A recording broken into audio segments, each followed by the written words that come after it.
Hey everybody, Jeff with Covet the Camper. Today we're going to do a little modification in the Ford F350. The kids don't have any power, any USB ports in the back seat. So I'm going to install a 12 volt dual USB 3.0 in the center console, and that way they've got power in the back. Let's get to it. Alright, so here in the back seat, the rear of the center console here, I think I'm going to put a 12 volt USB plug right here, and it's a dual USB. It's the USB 3.0, and it should fit just fine right in here, but I need to pull this center console out to take a look at the inside before I can confirm this is where I want to put it. So let's do that first. Alright, so here we've got our center console. Need to unload all the stuff that I have in here to access the 4 mounting bolts that are at the bottom. I believe they're 7/16, but I'm going to confirm that after I get all this stuff out of here. Alright, so got the 4 mounting bolts, and they are definitely not 7/16. They look like 3/8. Alright, let me go grab a socket and just confirm. Alright, well, I was wrong again. They are 5/16. So I'm going to go ahead and get these 4 5/16 screws loosened up, get this center console out of here so I can take a look at the inside.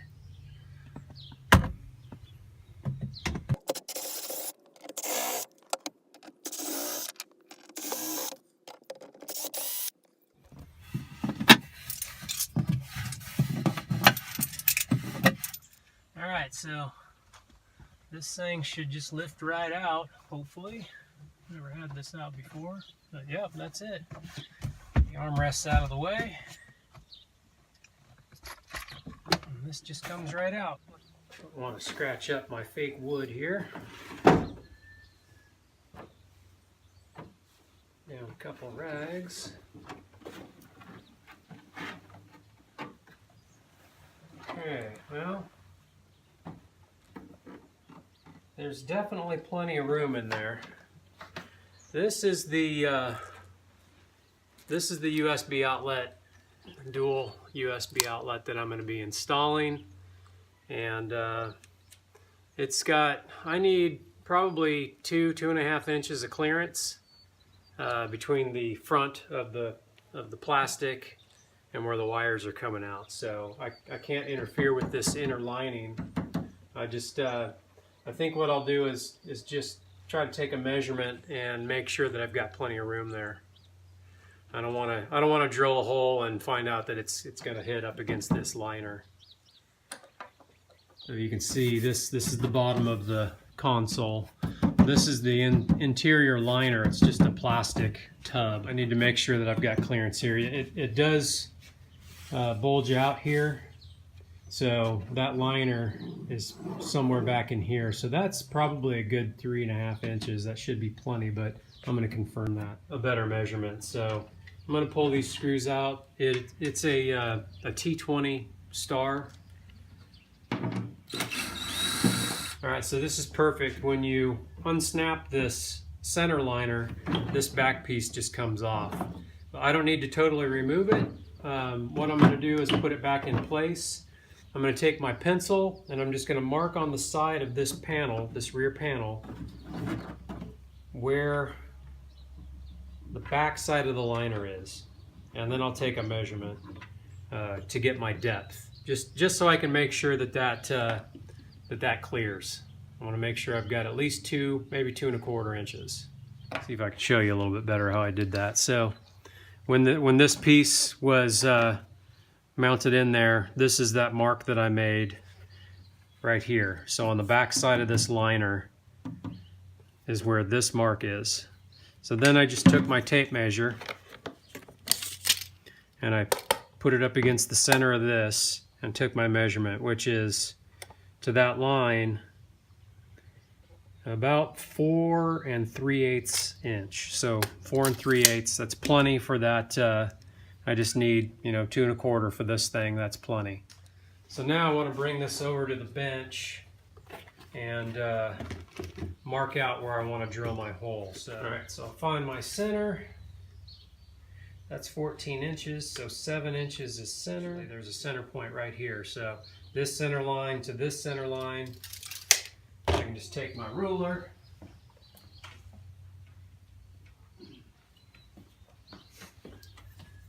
Let me just take my little flexible ruler here from that line to the center of that line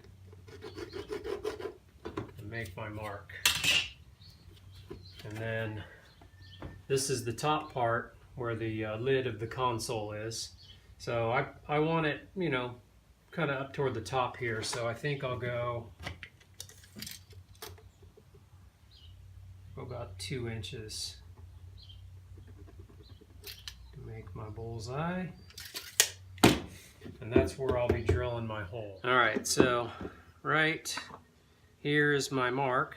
That's the center. I'm going to be using this 1 1/8 inch drill bit with the little pilot tip.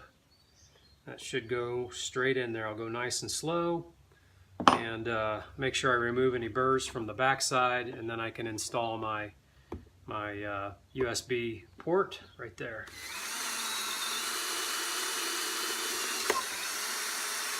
All right, now clean this hole up with some sandpaper. Okay, that looks good. Okay, so let's get this thing test fit here. Make sure it slips in there. Now that's a good tight fit, and that's what I wanted. You could possibly go another 1/16 of an inch larger on the hole, but that slid in there nice and tight, which is kind of what you want. I mean, it holds in there without the retaining nut, but that's going to be good. Go ahead and get that retaining nut installed. Hand tight. And this is a little bit curved, so I don't want to tighten it up too much. Just so it's not going to come off there. And then just make sure that we've got this straight. Okay, once that's straight, just give it another little bit. And there we go. All right, that part's done, so let's go ahead and run our wires. Okay, so the tools that we need are a pair of wire cutters, wire strippers, and wire crimpers. Of course, some 12-volt wire, some electrical wire. This is 16 AUG wire. This is good for 15 amps. I've got an inline fuse, which is also 15 amps, which is more than enough for this little USB port. That doesn't use, but maybe, I think it's 10 amps. All right, so another thing you might need is like some electrical tape, Phillips head screwdriver, maybe a flathead screwdriver. I want to make sure when I go in the truck that I'm hooking this up to a keyed 12 volt. So this will only be powered when the key is on. It'll send 12 volts to the USB ports when the key is on only. I don't want anybody leaving anything plugged in. We have a lot of USB accessories that can be charged and very easily left plugged in overnight or something like that, and there's nothing worse than waking up to a dead battery in the truck. So I'm going to make sure that it's just a keyed 12 volt. Let's go take a look. All right, so I found the wiring schematic for my Pioneer stereo, and I've got a switched power, this red 12 volt switched power right here. So that's the one I'm going to tap into. It'll just be easier than messing around with the fuse box. So I'm going to pull that piece off and tap into that 12 volt red wire. I'm not sure if I've gone over any of this removing the dash in my other videos, but I'm going to go ahead and do it again. So first thing you want to do is make sure you have your parking brake set, and put your selector all the way down and your steering wheel all the way down as well. Let's turn that off.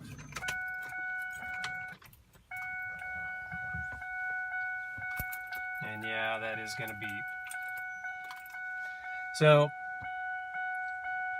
what you want to do is grab along the front dash piece, this trim piece, with your fingernails and just start pulling out. If you have some interior tools, might make it a little bit easier, but it just pops out. Okay, so once you got all your plugs removed from the back, they're just push tabs on most of them. This piece can come out, and then this whole dash piece can be set back here out of the way. And then we can get rid of that horrible beep. All right, so now we have access to the stereo. I can pull this back, tap into that red keyed 12-volt wire. All right, so there's 4 screws, hex head screws. They're 7mm that hold the stereo in place. So we'll just remove those. Try not to lose them.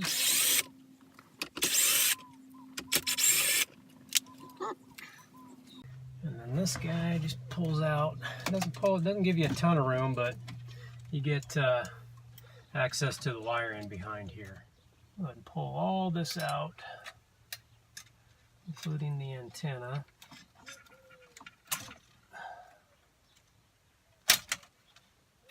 And the USB.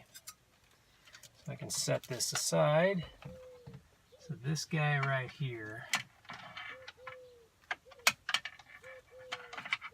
is our keyed 12-volt. So that's what I'm going to tap into. I'm just going to clip it and use a little one of the pink size butt connectors and pigtail it out, and then I can run my other lead up underneath this carpet.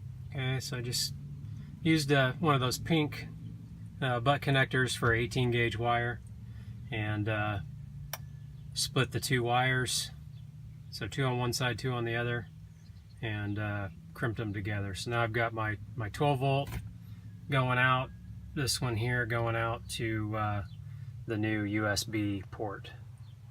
All right, so go ahead and get this dash buttoned up. Well, I'll get the stereo head unit put back in, and then the dash button back up, and then I can run my wire under the carpet and get the center console put back in. That should be about it. So I'll get back to you when I'm ready to run the wire under the carpet. Okay, so it really helps if you have one of these little fish tapes. These are just really inexpensive fiberglass fish tape. You can get it at like Harbor Freight. They're like $7 or something. But I just fed it through that hole and then up through. It came out right up there, and then I just fastened the wire to it. There's the end of the speaker wire right there, and pulled it through. And now I can go ahead and make my ground connection, which will be right up in there with the good grounds, and of course my hot connection there, the 12-volt, to these wires here. So there's my ground and there's my hot wire.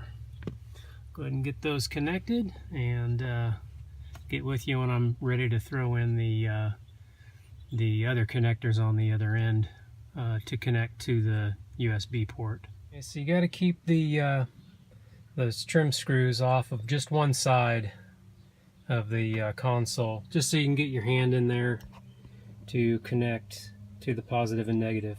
The more on this particular USB connection, the gold colored one is the positive and the silver is the negative. So I'm just going to connect my red wire up to the gold side and my black wire to the silver side. Do that right now. Okay, so of course make sure that there's nothing underneath your console when you lay this thing back down. Make sure your your screwdrivers and your keys and all that stuff are out from underneath it. Make sure the holes are lined up, and then just throw your 4 bolts back in there.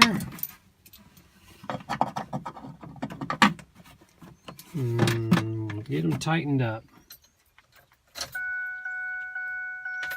Keys on. USB's powered up. You can see it's showing my volts, 11.6. Let's go ahead and start up the truck.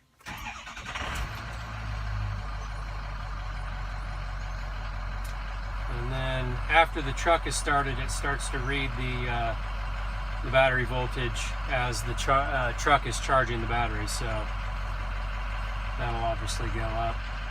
And then plug in my USB.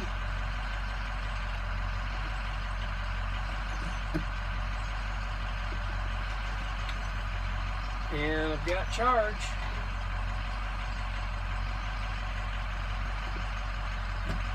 And these are the USB 3.0s, so they've got, they're the kind that can charge the, like the iPad Pro. My daughter's got the big 12.1-inch iPad Pro, so it'll do that. And obviously anything else that's USB, flashlights, iPhone, be much better than running it off of this PowerPoint and running cords back and stuff. So I'll put all the parts that I used in this install for this USB, the dual port USB, the 3.0 USB port, and like the wire and all that kind of stuff that I use. I'll put it all in the description below. They're Amazon links, so it's I make sure that I always put the best price of the product in there. And yeah, I think this is going to work out great. So hopefully this will kind of help you guys get through this installation. As far as if you do have a Ford Super Duty between the years of 2005 and 2007, and actually the earlier models, the 99 through 04, even though the dash looks a little bit different, they do kind of pop off the same way. So you can get back in there and hook up the line. Make sure you've got a good keyed a good keyed 12 volt, so you're not running your battery dead if somebody accidentally leaves something plugged in. So anyway, hopefully this helps you, and like the video if you enjoyed the content, and if you haven't subscribed already, hit that subscribe button. I really appreciate it, and we'll see you on the next one. Later.